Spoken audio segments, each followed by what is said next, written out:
As you know, we have the Democratic National Convention coming to Charlotte for us the second week of school.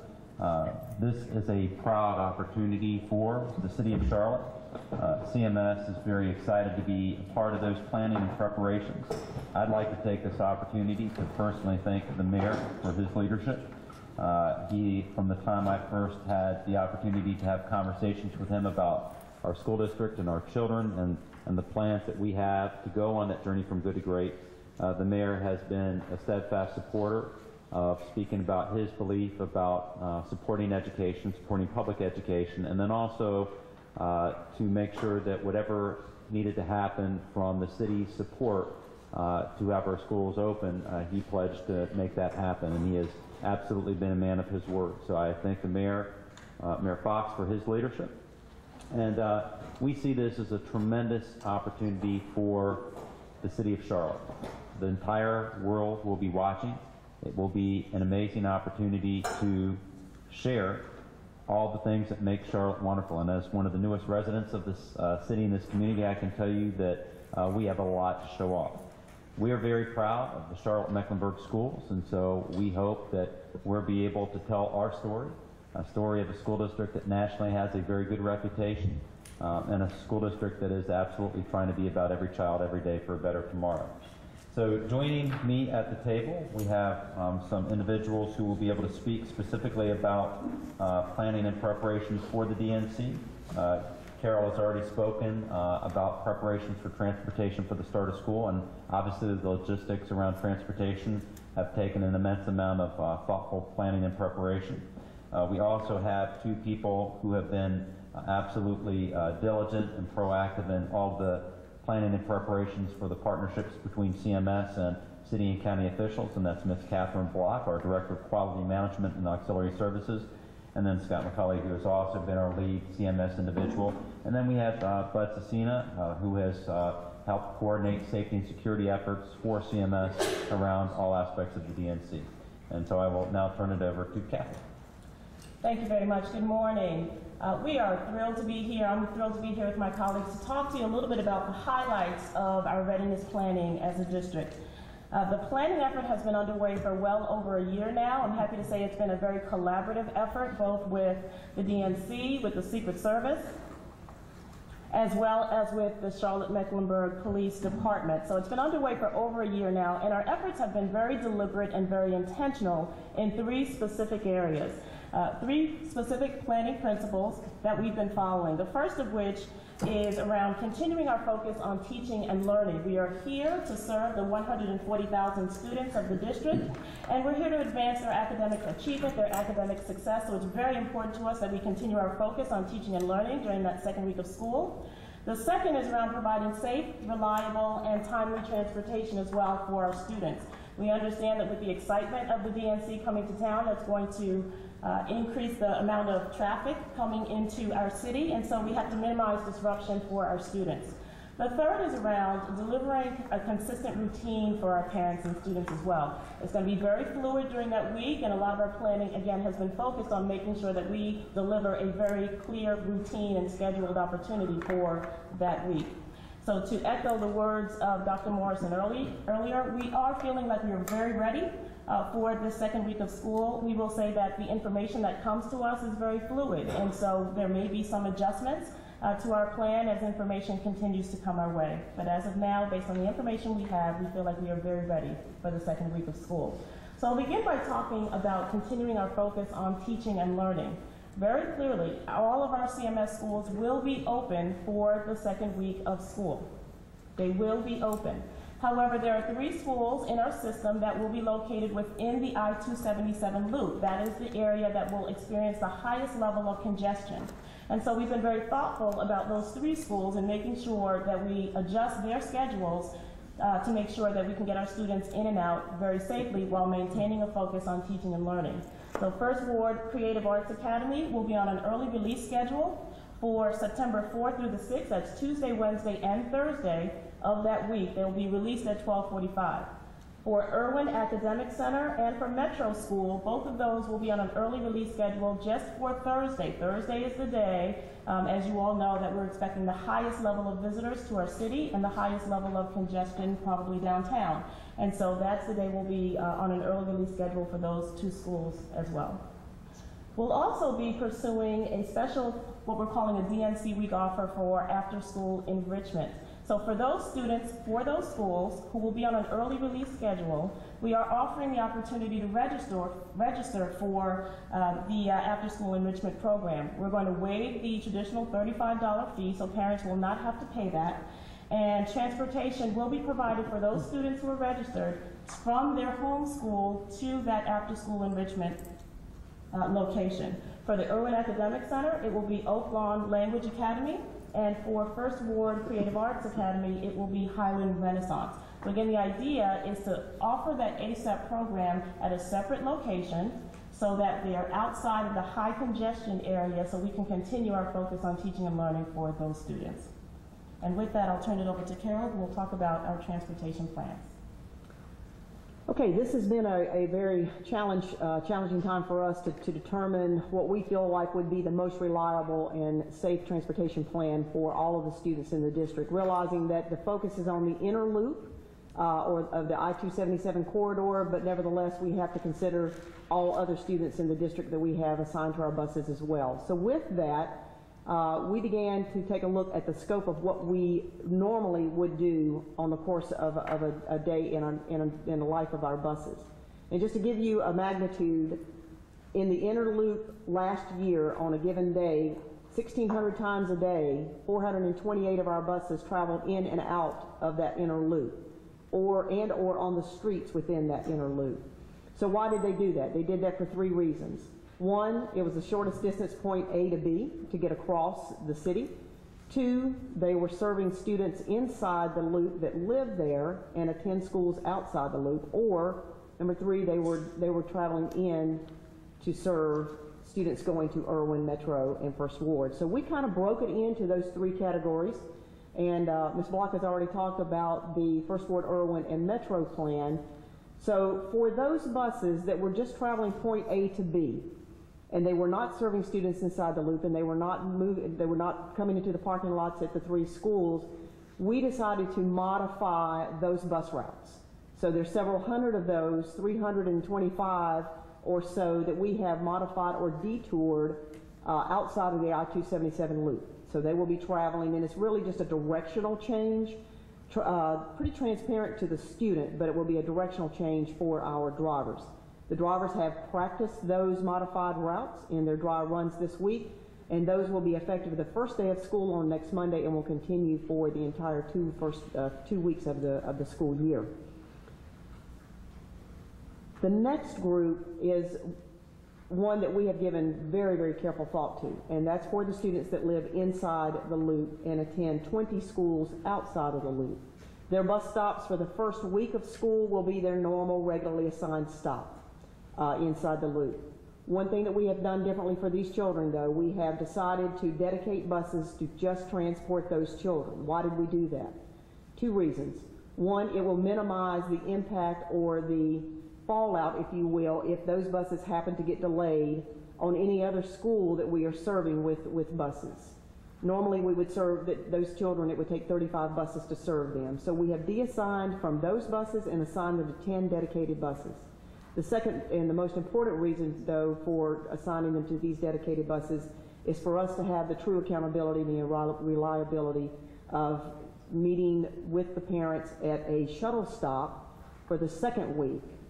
Common stops are the regular stop for the first week. For the second week, we will move to the shuttle stops inside the loop. Any child living east of Tryon will have a shuttle stop at First Ward. Any child living west of Tryon, their shuttle stop will be at Irwin. Families have already been notified of this. We have met with the 20 principals for those schools where these children are attending, and everybody is well prepared and well informed of that plan. And we will be in constant contact with those schools and those families of any changes. So I think that we have taken into account the real safety and the need to be accountable for those children. On the Thursday, September the 6th, which is going to be a real exciting day for downtown Charlotte, we are going to go to those 20 schools, and those children have been approved to release at 12:30. So we will be picking them up with those 10 dedicated buses and bringing them back into the inner city and safely delivering them to those shuttle stops where their parents can meet and take them home before all the excitement begins downtown later in the day on that Thursday afternoon.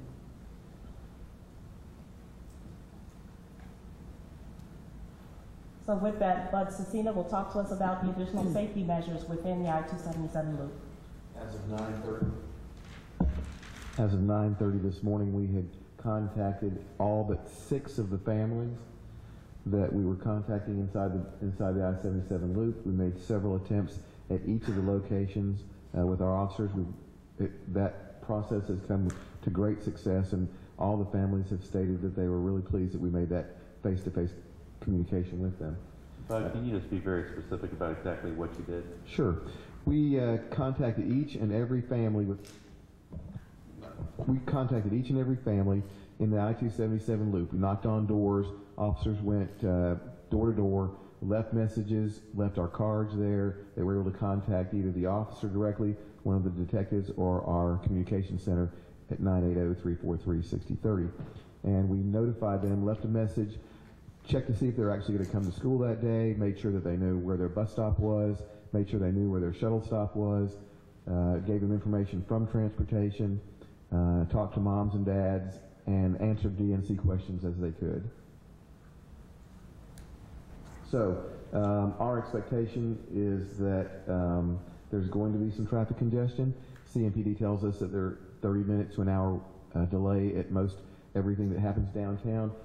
We have coordinated with them to get our buses to the places that the buses need to be, and to get our families into Metro that need to be in the Metro, along with all the special buses that come into Metro, and we coordinated with them to get some escorts and use a placarding system to work through that. We will have additional security associates and our police officers at the shuttle locations as well as at Metro. If there is a lockdown or an evacuation in the downtown area for any of the schools, we've coordinated that effort with CMPD, with the United States Secret Service and the FBI, and we have set up an evacuation site for our staff as well as the board. Okay, so in summary, I'm hoping you're feeling the level of comprehensive planning that's been underway well over the last year. As I said earlier, we're very excited to welcome the political process right here to our Queen City. We are prepared, and we feel like we are definitely ready. In order to facilitate parent communication during the opening of school process well through DNC week, we do want to make sure that everyone is aware we have 3 hotlines, some of which were mentioned earlier. For transportation questions, we have our transportation call center at the 6715 number that all 3 of these are going to be live or already live. We have our student placement call center at 5335, and then for general back to school questions and real-time updates for week 2, we also now have a special back to school hotline at the 3628 number. All 3 of these are currently live. And with that, I'm going to turn it back over to Dr. Morrison. So obviously, you can see that there has been a tremendous amount of logistical preparation that's had to occur. I am so proud of our team for the thoughtfulness that it has taken, many hours of planning and thinking always about the needs of our children and our families. We have tried to communicate our planning and preparations for the DNC week in every way that you can, from calls to letters, to meetings at the school with parents, to going door to door. So if there's a way to make sure that our parents are informed and understanding of what's happening, we've tried to be as proactive as we could. We have thought at each and every instance about the safety of our children, and as part of our annual preparation for the start of schools, we always do crisis preparation training that occurred with every single school and every principal this year, and I want to thank Ann, Clark, and Bud and all of our zone superintendents for making sure that every school was represented as that. And so, again, if there was a way for us to be ready, we've tried to, in fact, have those things occur.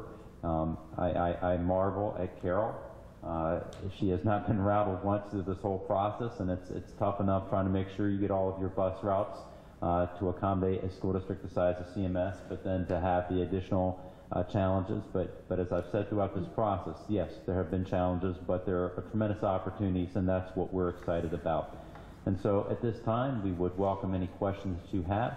And if there were some questions that that came up that would require any of the individuals that were on the table before, we can bring them back up, as well as the people at this table. Let me start again. I've heard a lot of talk, a lot of conversation this morning about the 3 schools that are inside the I-277 loop. My question is, you have schools that are just outside that loop. The 2 I think of right off the bat are Elizabeth and Piedmont Middle. Has there been any thought given as to the possibility of changes affecting the operations of those schools? So yes, we have considered those schools as part of our planning effort. Again, I would echo that our planning to date has been driven by our level of awareness of the events and the activities that are currently scheduled, and we think those are most likely to affect the 3 schools that are right inside that loop. Now again, I'll say that plans are very fluid, and that as those plans change, as we get into that week and we see the realities of what will go on, we reserve the right certainly to make some adjustments to the schedules of the schools in the loop, as well as those schools immediately surrounding the loop. But right now, we're focused on those 3 schools within the loop. And just to add to that, our message, and we're asking for our media partners to help us with this, to all families, is to stay tuned. Any time that there is any activity or instance where we have to think about closing schools, our bias is always to keep schools open. But we have to think and be thoughtful about what would cause us to delay, early release, or close. And so we will monitor through all of this week into next week. We will monitor very proactively what's happening with the RNC in Tampa. We will look at the data as it comes in and information each and every day. And so when Carol said the analogy of having the parents put the bus routes on the fridge, we all do that. What I've said is put it up there with the silly putty rather than the masking or the hard duct tape, because you might need to take it down. We will, as quickly as we feel confident in, make any changes and announce them. But what we don't want to do is to have a family put up the bus route and then we need to change it, and then they are not receiving that information. So we will review it each and every day. We may make changes prior to the start of school, prior to the DNC week, prior to a specific day, or perhaps even the day of. But we will monitor, but what will guide all of that is an unwavering commitment to the safety and security of our children. What day do the altered bus routes go into effect and stops and things like that? The modified routes will start Monday, August 27th. August 27th, and end Thursday or Friday? We're gonna go the full week of the second week, just for consistency purposes. Okay. And that's really important to emphasize. We wanted to make sure that we weren't having our students have one set, and especially our young ones, one experience to start off with school, and then a second set of circumstances where some of their environments may look totally different than the second week of school, and then to put them through another transition the third week of school. So just to have that level of consistency, so how they start school is how they will enter into the second week with DNC, has been something that's taken a lot of proactive leadership on Carol and many people's parts. Even with so that's with the shuttle stops in the center city, with 3 schools, as well as any bus stop changes for those kids who go to schools outside of the 277 loop then? The major change will be the shuttle stops, and that will begin Tuesday, September the 4th, for the students living inside the loop. Otherwise, everything should look the same as the first day of school, with the exception of the normal update and assignment changes that we will try to make the middle of that first week. If you'll recall, for those of you that have been here with us throughout our opening of schools, we process over 20,000 changes the first several weeks of school. So naturally we're going to have adjustments, and this is just going to be another one. During that week, will there be any excuse absences? I know some parents, they may have trouble trying to get to that shuttle stop, or if after school they would have to go to Highland and things like that, and they're working, you know, all life may get in the way of them getting their child to school. So will there be any exceptions to let that be an excuse to absence? Well, we certainly want to be sensitive to the, as you were pointing out, the fluid nature of what will be happening with our parents and anybody trying to get around the city. But we will have, but the focus will be on teaching and learning and making sure that the individuals, the students really get to school on time. So as Carol was saying, we've done everything we can to make sure that there are transportation plans in place to ensure that our kids can navigate through the congestion and try to get there in a timely fashion. But the focus will be on making sure we get our kids to school on time. So if parents are having problems, who should they call? Should they call the school to say, hey, I just can't get little Johnny to school now? Yeah, yes, the council will be to call the principal of that school directly, who will handle those requests. And we're looking at everything on a case-by-case basis, and again, try to be very sensitive to circumstances with our families.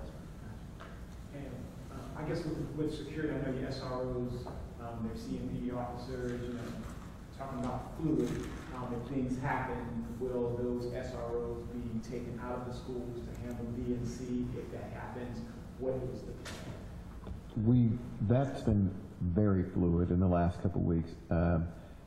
CMPD has gotten some officers from other jurisdictions now that they did not have as recently as 3 days ago. And so some contracts have been signed. And so our expectation is that we will lose a very limited number of SROs out of the schools, as well as traffic control. You know, one of the huge concerns in the morning, especially around some elementary schools, is traffic control, because moms and dads like to bring, and I did when I brought my children the first day of school, and so we have been talking with them on a pretty regular basis about traffic control at where we pay officers to direct traffic at schools. And our expectation is that some of those sites will actually be manned, whereas they weren't going to be manned up 3 days ago. So that's a very fluid operation as well. Those numbers are, I'm expecting something in the next day or two about the final number. So if an SRO is deployed to cover the DNC, it's already been happened. They already know who they are. If they're going to be deployed, they've already been told. And so security, somebody will replace them at that school? Not necessarily. It may be that an SRO from, say, East Mecklenburg here east will go over to McClintock, depending on who is left and who is not. Some of the SROs have very specific crowd control duties and specific training, and so they're going to have to be there. And so with the 49 that we initially had from CMPD, that number is going to vary, but there'll be, we can always call 911, and some of my officers will be available as well. What will security look like at the schools in the loop? Will there be dedicated SROs during the day? Inside the loop, one of my officers will be at each of the schools, as well as additional security associates at the schools, and then we'll move more resources there as necessary. The question was asked about Piedmont and Elizabeth. We've looked at those schools as well as Dilworth and a number of other ones. What we looked at, we called Denver to find out what they did, and then we looked at all of our schools within a 1 mile area, and we did an assessment of each one of those schools, and we're prepared to move resources as necessary to all of the schools. One of the other things that we've done is we have taken our communications department and we have strategically deployed representatives from communications into each of the 3 schools, so that if circumstances change, we have communications department right there to help the school, message to the community, message to parents. They will be right there providing full service so that the full and total attention of the principal and teachers are on the needs of the students. Catherine, question for you. We've talked so far about students. Let's talk about you all. The gentleman there in the middle, like I, work inside this zone. Any conversation, talk about administrative offices being moved outside during the DNC?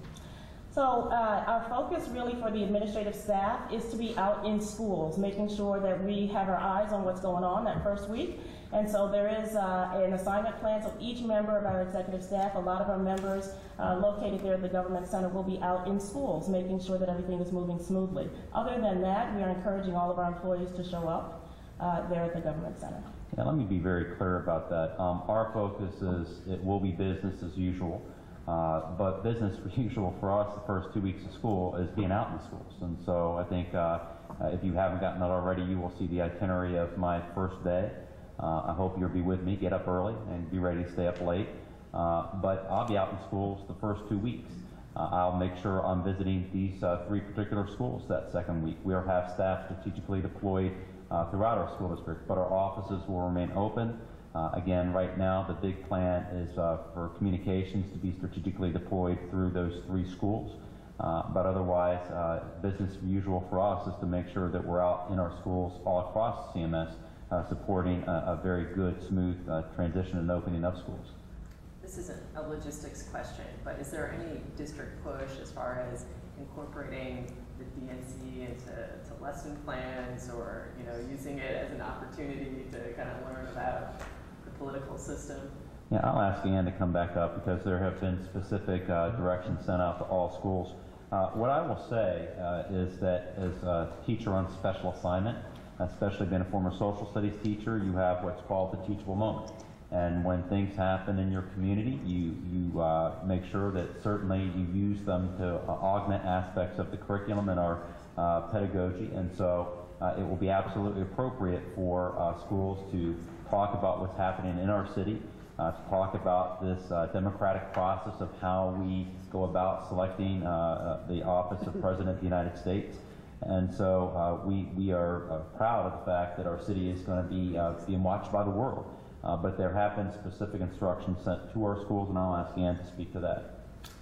Actually, we sent the information packets to our principals at the end of the school year because we knew this would happen during the second week of school, so that our teachers, before they left for the summer, could begin thinking about any special activities or programs or curriculum activities that they might want to put in play. But we did send an information packet that talked about just the things Dr. Morrison mentioned in terms of the democratic process, elections. I know that some of the schools are considering holding an actual convention and giving students, teachers, principals, other key staff appropriate roles that mirror those roles of the actual convention.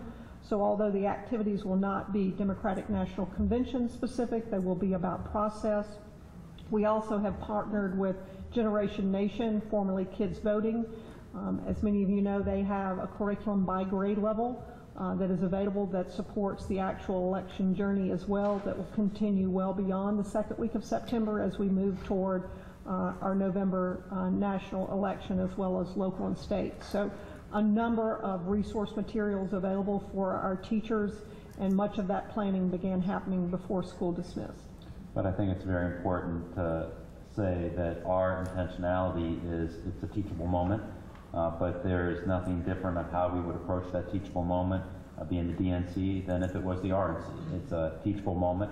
It's about our democratic process, not necessarily about the DNC or if it was the RNC. It's about the democratic process and a teachable moment for a huge aspect of something that's very important in the city of Charlotte.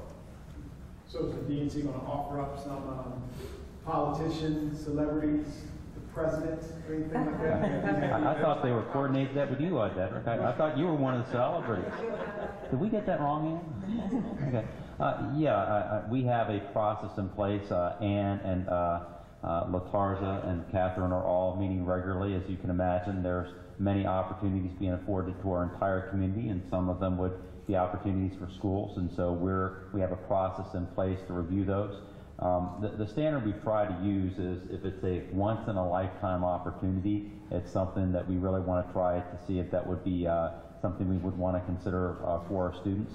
And then obviously we have to be ready for any potential visits that would be one of those once-in-a-lifetime opportunities. So there are some talks, so there are some discussions about having some once-in-a-lifetime opportunities at one of the schools? We try to be prepared and ready, Dedrick, so we prepare for everything. So. Would a movie star be a once in a lifetime opportunity, or like? I mean, Depends on the where- movie star, doesn't it? You know, who's on the A-list these days? We might disagree with that, you know. But following up on that, there also is you also have to consider whether or not the opportunity, you don't want your children exploited also. No, yeah, and well, that's why we're being thoughtful and planful. Our children will not be exploited. You know, there's a balance, and that's why you have to have a plan. And so what you don't want to have is our schools or children being used, but we're very proud of our school district. We're very proud of the 140,000 children that we serve. We want the world, as they're watching Charlotte, to know about CMS. And so I think that's an important aspect of this week. But again, our plan will be to review every request as we would not just during the DNC week. And then if it's something that would be beneficial to our schools or to our children, then we will certainly consider it and then make the appropriate plans around it. And Dedrick, I can give you an example. Mayor Fox on Monday evening announced the Mayor's Youth Press Corps, which will be an ongoing legacy of the DNC being in Charlotte. And so a unique opportunity for 4 to 5 journalism students from each of our high schools will actually be to cover an event, not at the convention, but at a speaker series that will be happening that week. They will actually have the opportunity to interview and report back, go behind the scenes. And so that's the kind of opportunity that we'll be looking to create for our students. And again, coordinating any sort of visit schedules. But this is an opportunity for us to showcase our community, and CMS is a part of the community. So striking that balance of letting some of the great programs that are going on in our high schools be lifted up for a worldwide view against making sure we're being protective of teaching and learning and our number one focus. So we're working hard to strike that balance. And one more thing, can you touch on, I guess in the slide you had, some schools may be evacuation centers and something like that, and you're having food and water and stuff there stacked at those schools. Can you just touch on, I guess, what information you got from supervisors, something like that, why that? That's simply a precautionary measure that we would take if any major group was going to be in town, is to be absolutely certain that our crisis plan is ready and it's operational. And we have a level 2 crisis site for every school, every year, every time. And so this isn't anything new. It's just making sure that we're ready if something were to happen. And it'd be foolish for us not to plan ahead. So that's what we've done. As I said, every one of our schools has updated their crisis plan. They've had great up-to-date training. We know what the plans are. They know what the plans are. And that's just good practice each and every year. You know, you hope those things are never used. You hope that a great deal of thought goes into them, and you hope they all stay in a box, not to be seen day of light until the following year when you dust them off and review them for planning preparations that following year. But there's nothing specific that was done for these schools that they wouldn't have done anyway as part of the opening preparation for schools.